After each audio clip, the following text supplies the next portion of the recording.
টঙ্গীতে foil কারখানায় boiler বিস্ফোরণে নিহত 24, আহত অর্ধশত। ধসে পড়েছে 4 তলা ভবন, এখনো জ্বলছে আগুন।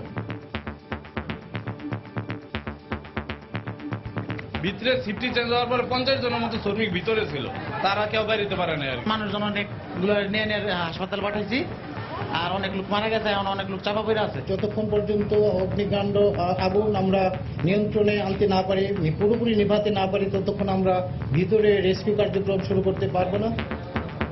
স্বজনদের আহাজারি।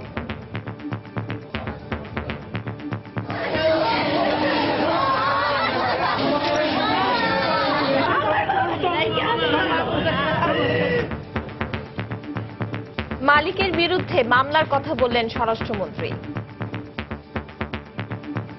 এতগুলো মানুষ মারা গেছে, মামলা তো হবেই। মামলা এখন তদন্তের পরে আমরা বোঝা যাবো মামলাটা মানে কি কি ধারায় মামলা হবে। দেখছিলেন প্রধান শিরোনাম। সন্ধ্যার সময় সঙ্গে আছি আমি জাফর সাদিক এবং আমি পারমিতা হিম। এবার অন্যান্য শীর্ষ সংবাদ। প্রিয়জনের সঙ্গে ঈদ আনন্দ উপভোগে আজও রাজধানী ছাড়ছেন নগরবাসী। রেল, বাস ও লঞ্চে ঘরমুখো মানুষের ঢল। মহাসড়কে ধীর গতিতে চলছে যানবাহন। কোরবানির ঈদকে সামনে রেখে রাজধানী সহ দেশের বিভিন্ন স্থানে জমে উঠেছে পশুর হাট। দাম নিয়ে ক্রেতা বিক্রেতাদের মধ্যে মতভেদ থাকলেও বেড়েছে বেচাকেনা। 48 ঘন্টার মধ্যে অপসারণ করা হবে কোরবানি পশুর বর্জ্য, ঘোষণা ঢাকার 2 মেয়রের। নগরবাসীকেও এগিয়ে আসার আহ্বান। এবং শুরু হলো পবিত্র হজের মূল আনুষ্ঠানিকতা। বিশ্বের নানা প্রান্ত থেকে লাখো ধর্মপ্রাণ মুসল্লি জড়ো হয়েছেন মিনা প্রান্তরে।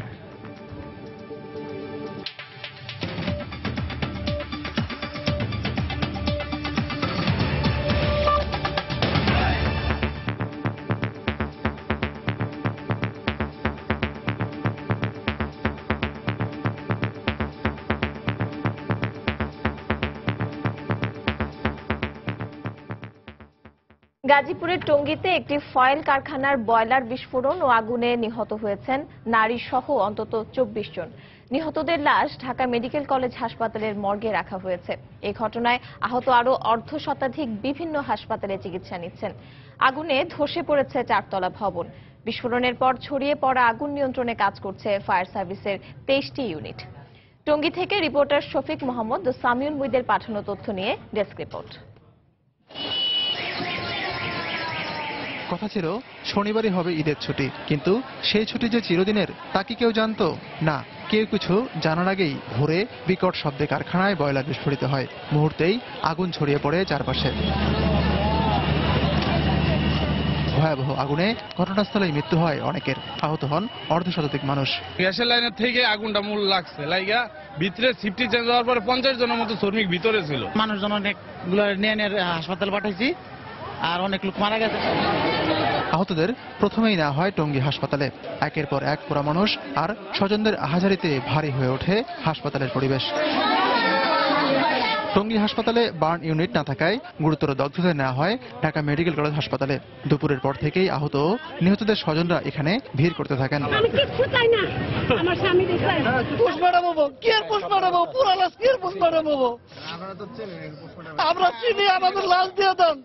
লাশ খুঁজে না করে মেডিকেলে ঘুরে গেছি, ঘুরে যায় আবার বাসার থেকে যায় আবার ঘুরে তারপরে লাশ এই জায়গাতে পাইছি।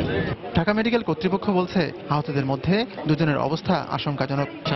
রিপন দাস, এর মধ্যে দীপন দাসের অবস্থা খুবই আশঙ্কাজনক, কারণ এবার 90% তার বার্ন আছে এবং রিপন দাস তার 80% তাকে আমরা অবজারভেশনে রাখছি, আর দীপন দাসকে আমরা আইসিইউতে ট্রান্সফার করে আপাতত ট্রিটমেন্ট দিচ্ছি।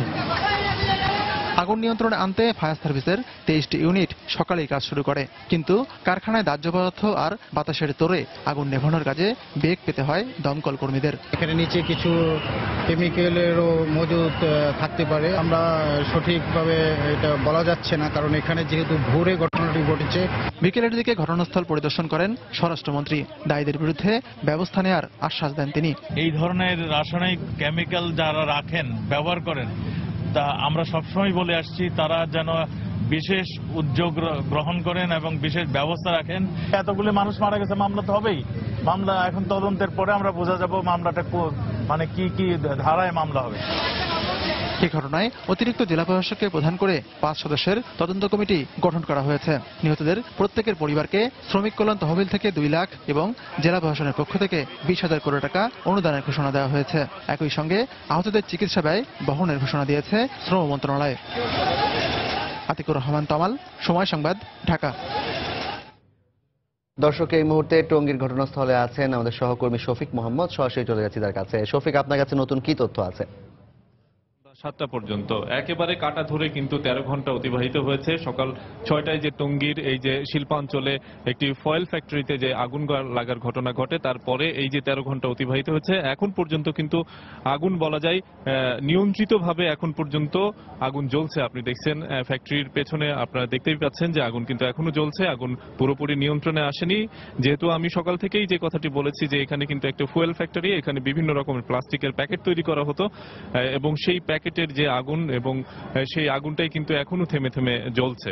আগুন যে কতক্ষণে নিয়ন্ত্রণে আসবে চূড়ান্তভাবে সেটি কিন্তু এখনো বলা যাচ্ছে না। তবে আগুন এই চারপাশে যে সমস্ত ইন্ডাস্ট্রি আছে এবং বসতি আছে সেগুলোতে যাতে ছড়িয়ে পড়তে না পারে সে কারণে কিন্তু চারপাশ থেকে সকাল থেকেই কিন্তু কর্ডন করে জায়গাটাকে ঘিরে তারপরে অগ্নি নির্বাপনের কাজ করছিলেন এখানে ফায়ার ব্রিগেডের সদস্যরা। পাশাপাশি আমরা জানি যে 25টি ইউনিট কাজ করেছে, পাশাপাশি স্বেচ্ছাসেবক হিসেবে স্থানীয় এলাকাবাসী তারা কাজ করেছে। এছাড়াও ফায়ার ব্রিগেডের যে সমস্ত স্বেচ্ছাসেবক আছে তারাও কাজ করেছেন এখানে অগ্নি নির্বাপনে। এখানে এলাকাবাসীর যে উৎসুক এলাকাবাসী ছিল তাদের নিয়ন্ত্রণে কিন্তু আইন শৃঙ্খলা বাহিনীর সদস্য, বিশেষ করে পুলিশ, র্যাব তারা এখানে কাজ করেছে। পাশাপাশি বিকেলের দিকে কিন্তু এখানে এসেছিলেন শ্রম প্রতিমন্ত্রী, তারপরই এসেছিলেন স্বরাষ্ট্রমন্ত্রী এবং নৌ পরিবহন মন্ত্রী, এবং তারা আশ্বাস দিয়েছেন যে শ্রম মন্ত্রণালয়ের পক্ষ থেকে যে সমস্ত শ্রমিক নিহত হয়েছেন তাদের পরিবারের সদস্যদের আর্থিকভাবে ক্ষতিপূরণ দেওয়া হবে এবং তাদেরকে প্রত্যেক পরিবারকে 2 লক্ষ টাকা করে সরকারি অনুদান দেওয়া হবে বলে এভাবে ঘোষণা দেওয়া হয়েছে। এবং পরে নৌ পরিবহন মন্ত্রী শাহজাহান খান তিনিও কিন্তু বলেছেন যে প্রধানমন্ত্রী শেখ হাসিনার কথা উল্লেখ করে বলেছেন যে তিনি কিন্তু এই ধরনের ঘটনা এর আগে যখন ঘটেছে সেই সব ক্ষেত্রে ক্ষতিগ্রস্ত পরিবারদের প্রতি খুবই বেশি সহানুভূতিশীল এবং তিনি কিন্তু আর্থিকভাবে অনুদান বা সব ধরনের সাহায্য সহযোগিতা করার ব্যাপারে কিন্তু বদ্ধপরিকর ছিলেন। তো যাই হোক, সেই দৃষ্টান্ত থেকেই কিন্তু যে সমস্ত পরিবার ক্ষতিগ্রস্ত হয়েছে এবং পাশাপাশি যারা আহত হয়েছেন তাদেরকে যাতে চিকিৎসায় কোনো রকমের ত্রুটি না হয় সেই সব ব্যাপারগুলো সরকারি পক্ষ থেকেও কিন্তু দেখভাল করা হচ্ছে বলে আমাদেরকে জানানো হয়েছে। তো মোটামুটি এই যে অগ্নিকাণ্ডের ঘটনা ঘটেছিল সকালে, এখনো সেটি আসলে বলা যায় মোটা দাগে এখনো নিয়ন্ত্রণ করা সম্ভব হয়নি। তো মোটামুটি এই ছিল আমার কাছে টঙ্গীর গাজীপুর থেকে সর্বশেষ খবর। দর্শক, টঙ্গীর দুর্ঘটনাস্থলে আমাদের সহকর্মী শফিক মোহাম্মদ সকাল থেকে আছেন। তিনি জানাচ্ছিলেন সন্ধ্যা পর্যন্ত আগুন এখনো নিয়ন্ত্রণে আনা সম্ভব হয়নি। এবার ঈদে ঘরমুখ মানুষের খবর।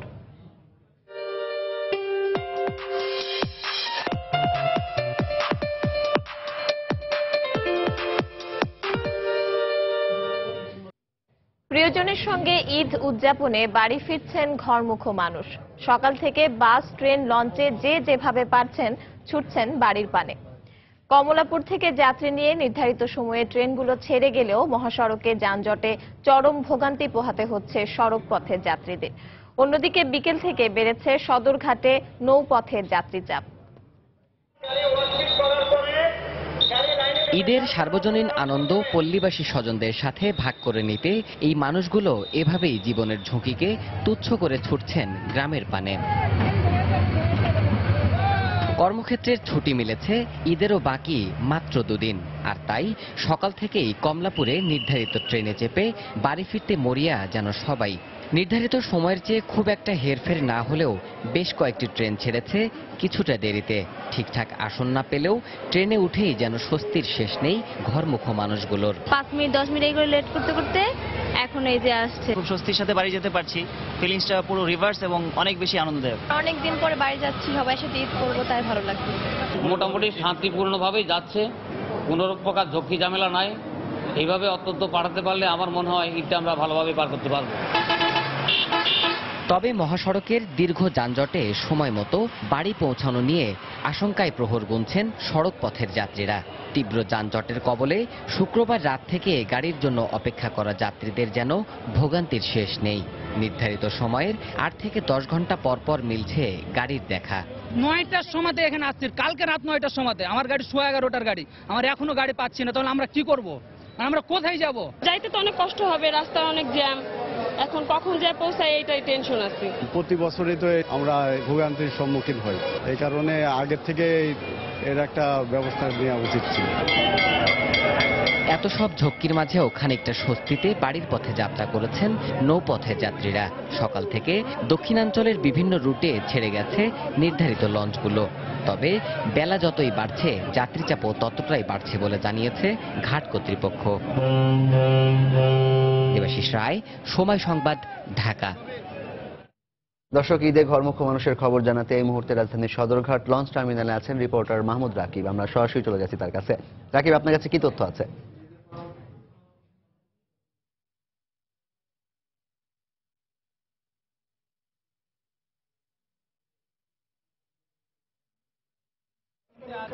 আমরা আপনাকে আগে থেকে জানিয়ে আসছিলাম যে মূলত দুপুরের পর থেকে প্রচন্ড ভিড় সদরঘাটে যাত্রীদের, ঘরমুখী যারা মানুষ রয়েছেন, যারা নগর থেকে গ্রামে যাচ্ছেন বাবা মার কাছে পবিত্র ঈদুল আজহা উপলক্ষে, সেই ভিড় কিন্তু এখন আসলে সদরঘাটে এতটুকু কমেনি। প্রচন্ড ভিড় সদরঘাটে। আমরা দেখেছি যে সদরঘাটে এই মুহূর্তে কিন্তু বিশেষ করে পন্টুনে হাজার হাজার মানুষ অপেক্ষা করছেন। তাদের যখনদের কাঙ্ক্ষিত লঞ্চ আসছেন তারা লঞ্চে উঠে যাচ্ছেন। এবং আমরা কিন্তু মাঝে মাঝে দেখছি যে পন্টুনের যে গেটগুলো রয়েছে, অর্থাৎ টার্মিনাল থেকে পন্টুনে আসার যে ব্রিজগুলো রয়েছে, ব্রিজগুলো কিন্তু মাঝে মাঝে বন্ধ করে দেওয়া হচ্ছে যাতে অতিরিক্ত যাত্রী না উঠে পন্টুন ডুবে যাওয়া বা অন্য কোনো দুর্ঘটনা না ঘটে। জন্য কিন্তু বারবার কিন্তু ব্রিজের গেটগুলো বন্ধ করে দেওয়া হচ্ছে এবং যখন পন্টুনের লোকজন লঞ্চ উঠছেন এরপর কিন্তু আবার ওই গেটগুলো খুলে দেওয়া হচ্ছে, তারা আবার লঞ্চে উঠছেন। তো বুঝতেই পারছেন এর দ্বারা আসলে আপনি খুব সহজে বোঝা যায় যে কি পরিমাণ মানুষের স্রোত রয়েছে আসলে এই মুহূর্তে সদরঘাটে। এবং আমি যদি আপনাকে বলি, সাধারণ যারা যাত্রী রয়েছেন তারা কিন্তু আমাদের বলছেন যেহেতু এবছর সড়ক পথে সাধারণ মানুষের ঘর ফেরত মানুষের প্রচন্ড দুর্ভোগ হচ্ছেন, তারা বিপুল একটা অনেক সময় রাস্তায় তাদেরকে যানজটে কাটাতে হচ্ছে। এই কারণে কিন্তু এবার তারা নদীপথকে বেছে নিয়েছেন এবং এই কারণে কিন্তু অন্যান্য ঈদের চেয়ে এবারের ঈদে নৌপথে ভিড় বেশি এবং সাধারণ মানুষ লঞ্চে চড়েই, বিশেষ করে দক্ষিণ পশ্চিমাঞ্চলের যে 21টি জেলা রয়েছে সেই 21টি জেলায় আপনি জানেন যে মোট 41টি নৌরুট রয়েছে। সেই নৌরুটে করে কিন্তু সাধারণ মানুষ এবার ঈদুল ফিতরে আমরা দেখেছি সড়ক পথের চেয়ে নদীপথকে বেশি প্রাধান্য দিচ্ছেন। আমি যদি আপনাকে আরো জানিয়ে রাখি যে এবছর ঈদে মোট 194টি লঞ্চ চলাচল করছে। আপনি জানেন যে ঈদুল ফিতর অর্থাৎ রোজার ঈদে কিন্তু চলেছিল 188টি লঞ্চ। এবার এই ঈদুল ফিতরকে কেন্দ্র করে আরো 6টি লঞ্চ নতুন করে বানানো হয়েছে। সব মিলিয়ে 194টি লঞ্চ এবছর চলছে মানুষকে নিজ নিজ গন্তব্যে পৌঁছে দেওয়ার জন্য। এবং এখানকার যে লঞ্চ মালিক এবং বিডব্লিউটি বলছে যে আগামীকাল কিন্তু এই ভিড় আরো বাড়বে, কারণ আগামীকাল এখনো যেসব গার্মেন্টস ছুটি দেওয়া হয়নি সেগুলো সব আগামীকাল ছুটি দেওয়া হবে। আজ মূলত আশুলিয়া এবং গাজীপুর এবং টঙ্গী এলাকার সকল গার্মেন্টস ছুটি দেওয়ার কারণে আজ এখানে ভিড় বেশি হচ্ছে এবং এখন পর্যন্ত 100রও বেশি লঞ্চ বিভিন্ন জেলার উদ্দেশ্যে ছেড়ে গিয়েছে।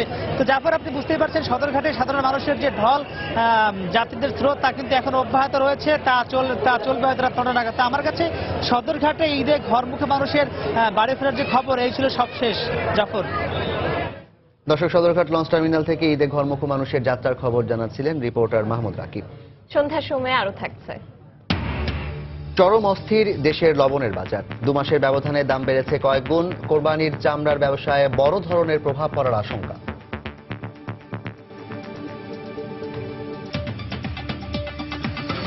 এবার পশুর হাটের খবর।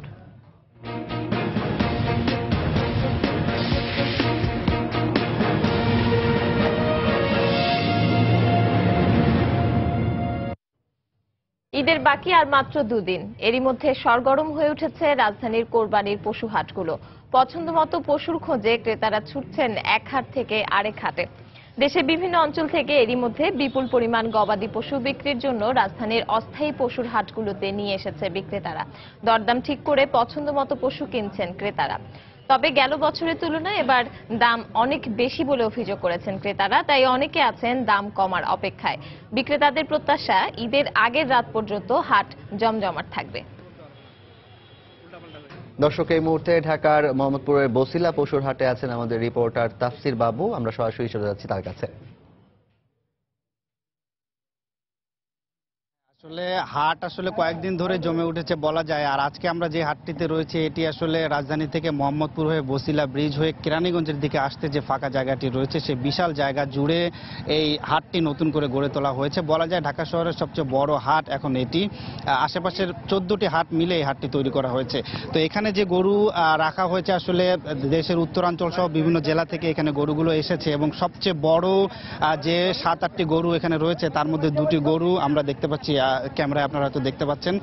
কুষ্টিয়া থেকে ব্যাপারী এই গরু দুটি এনেছেন এবং লাল রঙের একেবারে তাদের ভাষায় অরিজিনাল দেশি গরু আর কি। সেই গরুটির দাম তারা হেঁকেছেন প্রায় 3.5 লাখ টাকা এবং তাদের কাছে আমরা যে তথ্য পাচ্ছি যে গরুর দাম উঠেছে সর্বোচ্চ 2.5 লাখ টাকা পর্যন্ত এবং আরেকটি গরু সেটির দাম উঠেছে 2 লক্ষ টাকার মতো এবং এটির দাম তারা চেয়েছেন 3,25,000 টাকা। তো এরকম বেশ কিছু বড় গরু এখানে রয়েছে এবং একই সাথে আরো কিছু গরু আপনাদেরকে দেখাবো। তো সবগুলো গরুই আসলে ঢাকার বাইরে থেকেই এখানে এসেছে এবং তারা দাম চাচ্ছেন 2.5 থেকে 3 লাখ টাকার মতো করে গরুগুলোর দাম চাচ্ছেন এবং এক্ষেত্রে বিক্রেতারা যেসব তথ্য আমাদেরকে জানিয়েছেন যে এবার মোটামুটি বেচা কেনা তাদের এখনো যেরকম বেচা কেনা হয়েছে একেবারে খারাপও বলা যায় না আবার ভালোও বলা যায় না। তারা যেসব গরু এনেছেন তার অনেকগুলো গরুই তারা বিক্রি করতে পেরেছেন এবং যেটুকু বিক্রি হয়েছে সেই বিক্রিতে তারা সন্তুষ্ট। এখন বাকি গরুগুলো যদি যথাসময়ে ন্যায্য দামে তারা বিক্রি করতে পারেন তাহলে তাদের এবারের যে সওদা সেটি অনেকটাই আশাপ্রদ হবে বলে তারা আমাদেরকে জানিয়েছেন। অন্যদিকে ক্রেতারা কিন্তু যথারীতি বলছেন যে দাম গতবারের তুলনায় অনেক বেশি এবার হাটগুলোতে তারা দেখছেন যেহেতু গরু হাটগুলোতে কম এসেছে। তো এই ছিল আসলে গরুর হাট থেকে সর্বশেষ খবর। দর্শক, ঢাকার বসিলা পশুর হাট থেকে রিপোর্টার তাফসির বাবু জানাচ্ছিলেন সেখানকার আজকের দিনের গরুর বেচাকেনার খবর। ক্যান্সারে আক্রান্ত সব্যসাচী লেখক সৈয়দ শামসুল হককে দেখতে বিকেলে রাজধানী ইউনাইটেড হাসপাতালে যান প্রধানমন্ত্রী শেখ হাসিনা। লেখকের চিকিৎসার খোঁজ খবর নেন তিনি। এছাড়াও কবির পরিবারের সদস্য ও চিকিৎসকদের সঙ্গে কথা বলেন প্রধানমন্ত্রী। এ সময় ঢাকা উত্তর সিটি কর্পোরেশনের মেয়র আনিসুল হক প্রধানমন্ত্রীর সঙ্গে ছিলেন। বেশ কিছুদিন ধরেই ফুসফুসের ক্যান্সারে আক্রান্ত কবি সৈয়দ হক। উন্নত চিকিৎসার জন্য গত 15 এপ্রিল তাকে লন্ডনে নিয়ে যাওয়া হয়, কিন্তু সেখানে চিকিৎসায় কোনো উন্নতি হয়নি। পরে 2 সেপ্টেম্বর দেশে ফিরে আসেন শামসুল হক।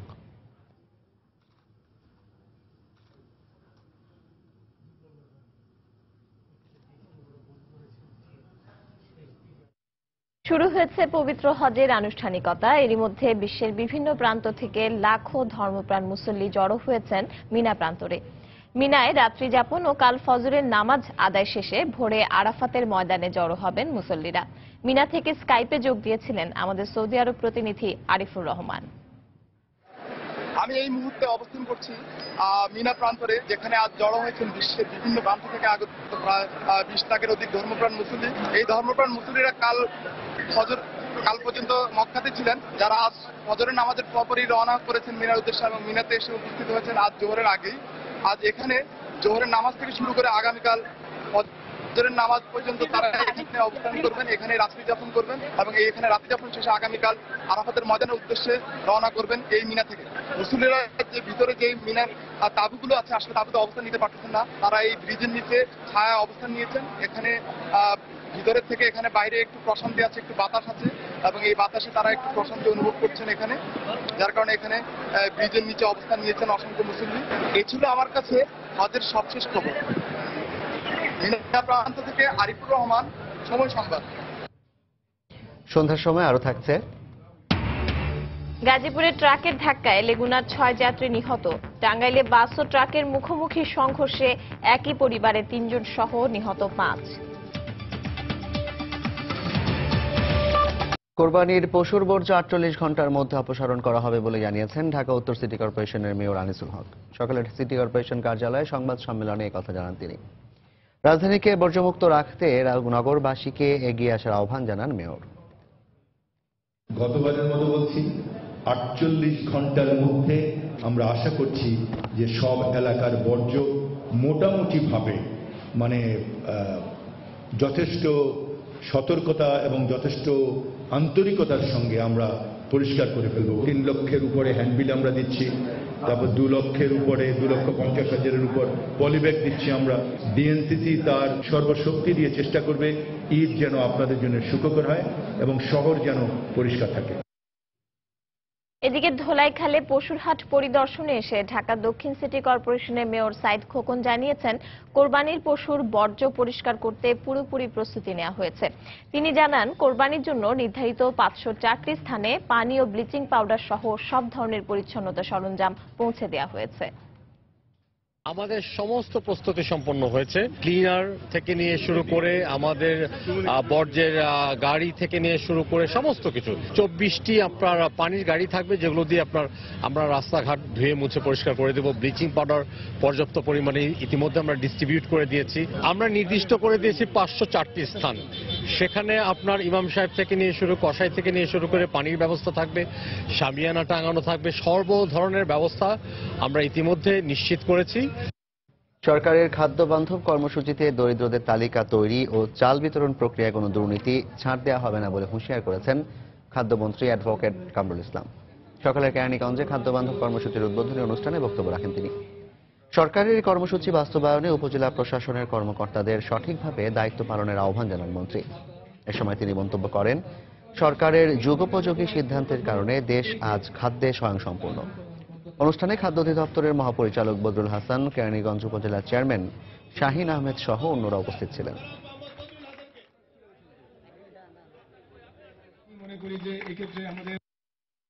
এই কর্মসূচিতে সবচেয়ে বড় দায়িত্ব হচ্ছে উপজেলা নির্বাহী কর্মকর্তা সহ উপজেলা প্রশাসনের। পরিষ্কার আমার কথা, হতদরিদ্রের কার্ড তালিকা প্রস্তুতের ব্যাপারে যদি কোন রকম দুর্নীতি আপনারা করেন, বন্টনে যদি কোন রকম দুর্নীতি করেন, আমরা কিন্তু কাউকে ছাড় দেব না। 0 টলারেন্স। 16 কোটি মানুষের বাংলাদেশে এখন চাল আমদানি করতে হয় না, আমরা রপ্তানি করি। এখন খালেদা জিয়া মানুষের সুখের জন্য, মানুষের মঙ্গলের জন্য কোনো কিছু কাজ করেন নাই। আজকে তিনি জঙ্গি সৃষ্টি করে বাংলাদেশটাকে বাংলাদেশে অশান্ত সৃষ্টি করার চেষ্টা করছেন, উন্নয়নকে থামিয়ে দেওয়ার চেষ্টা করছেন। যত চেষ্টাই করুন না কেন, মানুষ আজকে এত ঐক্যবদ্ধ, শেখ হাসিনার পেছনে ইনশাল্লাহ শত চেষ্টা করেও কোনো লাভ হবে না। মানুষ আজকে এগিয়ে যাবেই। গাজীপুরে ট্রাকের ধাক্কায় লেগুনার 6 যাত্রী নিহত হয়েছেন, আহত হয়েছেন আরো অন্তত 5 জন। এছাড়া দেশের বিভিন্ন জেলায় আলাদা সড়ক দুর্ঘটনায় আরো 10 জনের মৃত্যু হয়েছে। সকালে ঢাকা ময়মনসিংহ মহাসড়কের বাঘের বাজার এলাকায় গাজীপুরগামী একটি যাত্রীবাহী লেগুনাকে পেছন থেকে ধাক্কা দেয় একটি ট্রাক। এতে ঘটনাস্থলেই লেগুনার 6 যাত্রী নিহত হন। আহত 5 জনকে উদ্ধার করে স্থানীয় হাসপাতালে ভর্তি করা হয়েছে।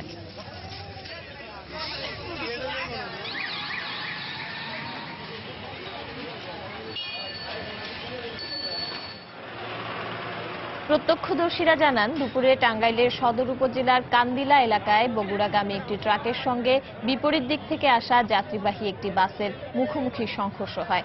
এ সময় ট্রাকটি রাস্তার পাশের একটি ডোবায় পড়ে যায়। এতে ট্রাকে থাকা একই পরিবারের 3 জন সহ 5 জনের মৃত্যু হয়। আহত অন্তত 20 জনকে উদ্ধার করে টাঙ্গাইল মেডিকেল কলেজ হাসপাতালে ভর্তি করা হয়। কক্সবাজারের উখিয়ায় পিকআপ ভ্যান নিয়ন্ত্রণ হারিয়ে সড়কের পাশে একটি ভবনের সঙ্গে ধাক্কা লেগে এক নারী সহ 3 জন নিহত হয়েছেন। এছাড়া বরগুনায় আলাদা 2টি সড়ক দুর্ঘটনায় 2 জনের মৃত্যু হয়েছে। আসন্ন কোরবানির ঈদকে সামনে রেখে চরম অস্থির হয়ে উঠেছে দেশের লবণের বাজার। 2 মাসের ব্যবধানে 74 কেজির প্রতি বস্তা লবণের দাম 400 টাকা বেড়ে 1400 টাকায় বিক্রি হচ্ছে। অথচ জুলাই মাসেও প্রতি বস্তা লবণের দাম ছিল 900 টাকা। লবণের দাম সহনীয় পর্যায়ে না এলে কোরবানির চামড়ার ব্যবসায় বড় ধরনের প্রভাব পড়ার আশঙ্কা করছেন ব্যবসায়ীরা। বিস্তারিত জানাচ্ছেন কমল দে। বাংলাদেশে বছরে পরিশোধিত লবণের চাহিদা রয়েছে প্রায় 16 লাখ মেট্রিক টন। এজন্য প্রয়োজন সমুদ্রের পানি থেকে উৎপাদিত 22 লাখ মেট্রিক টন অপরিশোধিত লবণ। এবার দেশে পরিশোধিত লবণ উৎপাদন হয়েছে 13 লাখ মেট্রিক টন। শুধুমাত্র কোরবানির ঈদে চামড়া প্রক্রিয়াজাতকরণের জন্য প্রয়োজন হয় অন্তত 5 লাখ মেট্রিক টন অপরিশোধিত লবণ। কাঁচা চামড়া ব্যবসায়ীরা বলছেন, কারসাজি করে বাড়িয়ে দেওয়া হয়েছে লবণের দাম। জুলাই মাসেও 74 কেজি প্রতি বস্তা লবণ বিক্রি হয়েছে 900 টাকা দরে। এখন তা বিক্রি হচ্ছে 1400 থেকে 1450 টাকায়। বস্তা প্রতি 5 থেকে 600 টাকার উপরে ওনারা দাম নির্ধারণ বেশি করে রাখছে, যার দরুন আমাদের কোরবানিতে চামড়ার উপর কস্টিং খরচ বেশি পড়বে। বৃহত্তর কক্সবাজারের মহেশখালী, কুতুবদিয়া, মাতারবাড়ি, পেকুয়া, চকরিয়া, উখিয়া এবং টেকনাফ থেকে অপরিশোধিত লবণ নিয়ে আসা হয় চট্টগ্রামে, আর এখানকার মিলগুলোতে পরিশোধন করা হয়। মিল কর্তৃপক্ষের দাবি, বর্তমানে অপরিশোধিত লবণ না আসায় দাম বাড়ছে। লবণ উৎপাদন অনেক কম হয়েছে, যার কারণে এখন লবণ আসতেছে না। ওদিকে প্রোডাক্ট যা হয়েছে তা তো এবছরের চাহিদা মেটে নাই, মাল অল্প তো, যার ফলে ওগুলোর দাম বেশি চাই ওরা। তবে লবণ ব্যবসায়ীরা বলছেন, গত মে মাসে ঘূর্ণিঝড় রুয়ানোর আঘাতে অন্তত 5 লাখ মেট্রিক টন অপরিশোধিত লবণ মাটি নষ্ট হয়েছে, আর সেই ঘাটতি দাম বাড়ার অন্যতম কারণ। পানি সেরে তলিয়ে গেছে, এর কারণে আপনার এক মাসের চাহিদাটা আপনার ন্যূনতম আপনার 5 লাখ মেট্রিক টন নষ্ট হয়ে গেছে। এখন 5 লাখ মেট্রিক টন এই এফেক্টের কারণে এই বাজারটা এই অবস্থা। লবণ সংকট মোকাবেলায় দ্রুততার সাথে 1.5 লাখ মেট্রিক টন পরিশোধিত লবণ আমদানির জন্য সরকার অনুমতি দিয়েছে বলে জানিয়েছেন ব্যবসায়ীরা। কমল দে, সময় সংবাদ, চট্টগ্রাম। মালয়েশিয়ায় অভিযান চালিয়ে পাচারকারীদের কাছে আটক 19 বাংলাদেশি নাগরিককে উদ্ধার করেছে দেশটির পুলিশ। মালয়েশিয়া ভিত্তিক সংবাদ মাধ্যম মালয়েশিয়া কিনি শনিবার এই খবর জানিয়েছে। গেল শনিবার মালয়েশিয়ার সেরিকামবাগান এলাকায় অভিযান চালিয়ে একটি বাড়ি থেকে তাদের উদ্ধার করা হয়। পুলিশ জানায়, উদ্ধারকৃত ব্যক্তিরা দেশটির মানব পাচারকারীদের কবলে পড়েছিলেন বলে ধারণা করা হচ্ছে। উদ্ধারকৃতদের বয়স 20 থেকে 50 বছরের মধ্যে এবং তাদের সবার কাছে বৈধ কাগজপত্র রয়েছে। 4 সপ্তাহ আগে তারা মালয়েশিয়ায় পৌঁছান। ধারণা করা হচ্ছে তাদের চাকরি দেওয়ার প্রলোভন দেখিয়ে ওই জায়গায় নিয়ে আসা হয়েছিল।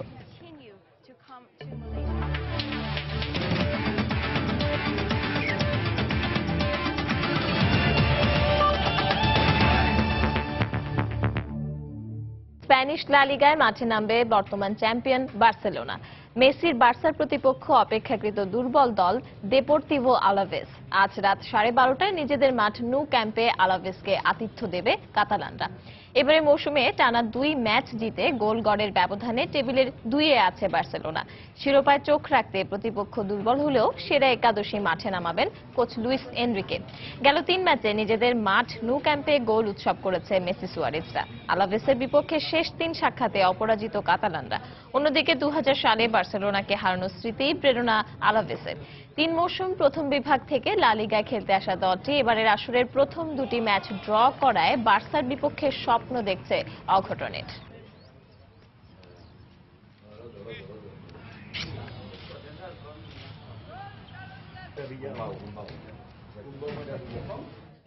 সন্ধ্যার সময় এ পর্যায়ে শীর্ষ সংবাদগুলো জানিয়ে দিচ্ছে আরেকবার। টঙ্গীতে ফয়েল কারখানায় বয়লার বিস্ফোরণে নিহত 24, আহত অর্ধশত। ধসে পড়েছে 4 তলা ভবন, এখনো জ্বলছে আগুন, স্বজনদের আহাজারি।